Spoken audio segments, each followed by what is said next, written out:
और चूंकि देवेंद्र फडणवीस साहब भी आ रहे हैं, बहुत बड़ा मोर्चा निकाले थे उन्होंने महानगर पालिका के ऊपर, बहुत बड़ा मोर्चा निकाले थे कि औरंगाबाद की जनता के लिए उनका प्रेम जो है, प्यार जो है, वो उमड़ के बाहर आ रहा था कि मैं कितना चिंतित हूँ।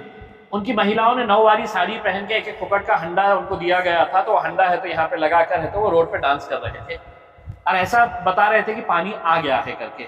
अब देवेंद्र फडणवीस साहब आप आ रहे हैं, एक मोर्चा निकाल लीजिएगा अगर पानी के बारे में अगर आपको इतनी ही चिंता है।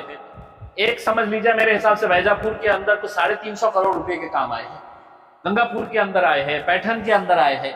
हर एक ने ये बोल दिया है कि ये काम मेरा ठेकेदार करेगा, खासदार है। अगर किसी ने आरोप लगाया कि खासदार बदमाश है करके उसमें, तो चुन के आने वाला एक ही है, बाकी 2 पीछे के दरवाजे से आए हुए वो अलग बात है।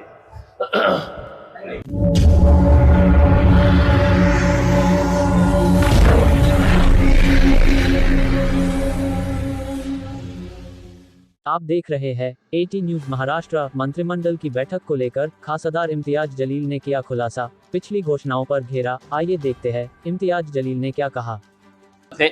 मराठवाड़ा के डेवलपमेंट के ताल्लुक से एक कैबिनेट मीटिंग यहाँ पर ली जाए। अब 16 तारीख के दिन वो मीटिंग होने के लिए जा रही है, लेकिन हमको ये बात समझ में आई कि 2016 के अंदर जो इसके पहले की कैबिनेट मीटिंग हुई थी 7 साल पहले, उसमें बहुत बड़ी बड़ी घोषणाएं किए गए थे। तकरीबन 50,000 करोड़ रुपए के स्कीम्स की घोषणा की गई थी, ऐलान किया गया था। हमने ये पूरे स्कीम्स के बारे में पढ़ा कि किसको कितना फंड देने का वादा किया गया था, कि कौन कौन सी स्कीम्स नहीं लाने वाले थे करके। तो हमने उसका पूरा डिटेल निकाला, एक एक डिपार्टमेंट के साथ रिसर्च किए, बात किए, और हमको ये बात समझ में आई कि मेजॉरिटी ऑफ द स्कीम्स जो है वो सिर्फ घोषणा पेपर के ऊपर रह गई है करके।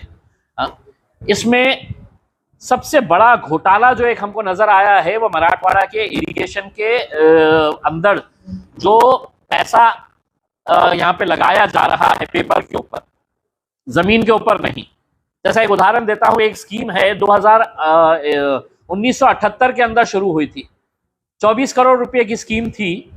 अब वो स्कीम जो है वो तकरीबन 4-5 हजार करोड़ रुपए तक पहुंच गई। एक स्कीम ऐसी है जो कुछ 100 करोड़ रुपए से शुरू हुई थी, अब 13,500 करोड़ रुपए से। मेरा यह कहना है कि आज सबसे ज्यादा आत्महत्या जो है वो मराठवाड़ा के किसान कर रहे हैं, और अगर ये पैसा ईमानदारी से अगर ये स्कीम्स के ऊपर खर्च किया जाए तो आज हमारे किसानों को मरने की नौबत नहीं आएगी। लेकिन हो ये रहा है कि इसमें सब टक्केवारी का धंधा चल रहा है। आमदार लोग हो गए हैं, बड़े बड़े नेता हो गए हैं, वो लोग इरिगेशन के प्रोजेक्ट्स को ऊपर से सैंक्शन करके लेके आ रहे हैं, अधिकारियों के ऊपर दबाव डाल रहे हैं कि ये स्कीम मैंने लेके आया।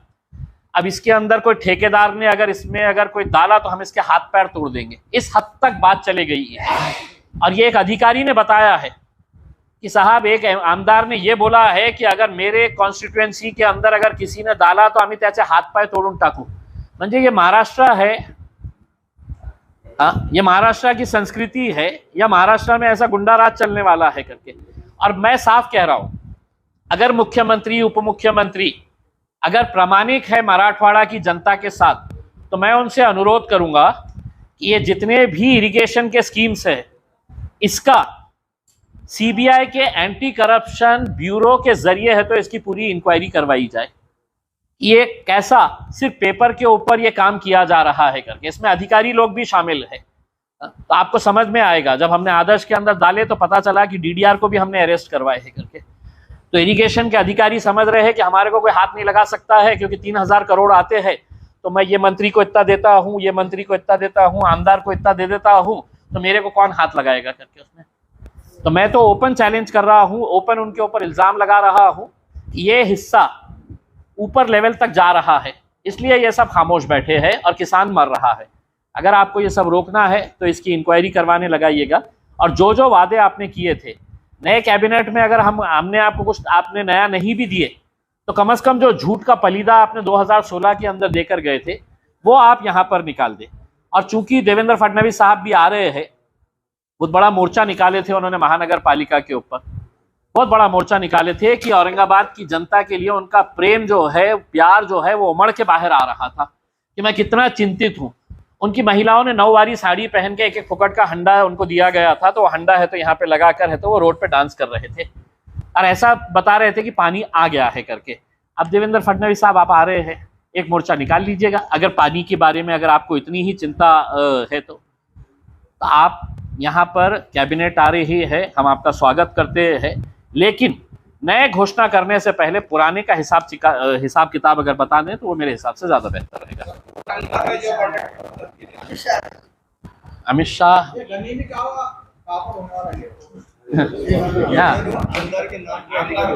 देखिए, औरंगाबाद के तकरीबन जितने आमदार हैं, ये सभी आमदारों ने जो जो फंड अपने मंत्रालय से लेके आए हैं, उन्होंने ये कहा है कि ये पूरे काम जो है, एक समझ लीजिए मेरे हिसाब से वैजापुर के अंदर कुछ 350 करोड़ रुपए के काम आए हैं, गंगापुर के अंदर आए हैं, पैठन के अंदर आए हैं।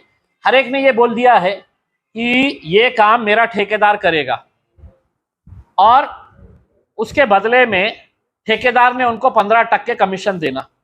मेरा ये कहना है कि सिर्फ अगस्त महीने के अंदर तकरीबन 100 किसानों ने मराठवाड़ा के अंदर आत्महत्या की, सिर्फ 100 एक महीने के अंदर।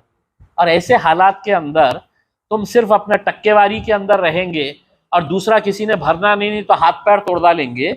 मैं तो ठेकेदारों को बोल रहा हूँ, अगर कोई अच्छा ठेकेदार है और जो भरना चाह रहा है बिल्कुल भर, अगर कोई भी तकलीफ आती है तो हमारे पास आओ करके, क्योंकि हम किसान मर रहे हैं और ये अपने पैसों का धंधे के अंदर लगे हुए हैं, तो ये हम कब तक किसानों को ऐसे ही मरते देखते रहेंगे करके। गनीमत कावा जो है, हमारा एक मोर्चा निकलने वाला है आदर्श का, जितने भी ठेवीदार है भड़कल गेट से लेके आमखास मैदान तक मोर्चा निकलने वाला है। और वो मोर्चा ख़त्म होने के बाद अमित शाह साहब आने वाले हैं, तो उनको भी थोड़ा सा बताएंगे कि आप आके सिर्फ यहाँ पे पॉलिटिकल भाषण मत दीजिएगा कि निज़ाम कैसा था, रजाकार कैसे थे, सबको मालूम है, वो गए चले गए, मर गए, ख़त्म हो गए। अब जो जिंदा है उनके बारे में भी बात करें तो ज़्यादा बेहतर रहेगा। सबके नामा ले लिया ना मैंने आपको, सबके नामा ले लिया है। उसके अंदर एक तालुका के अंदर एक ही आमदार रहता है, जैसा जिले का एक ही खासदार है। अगर किसी ने आरोप लगाया कि खासदार बदमाश है करके उसमें, तो चुन के आने वाला एक ही है, बाकी दो पीछे के दरवाजे से आए हुए वो अलग बात है।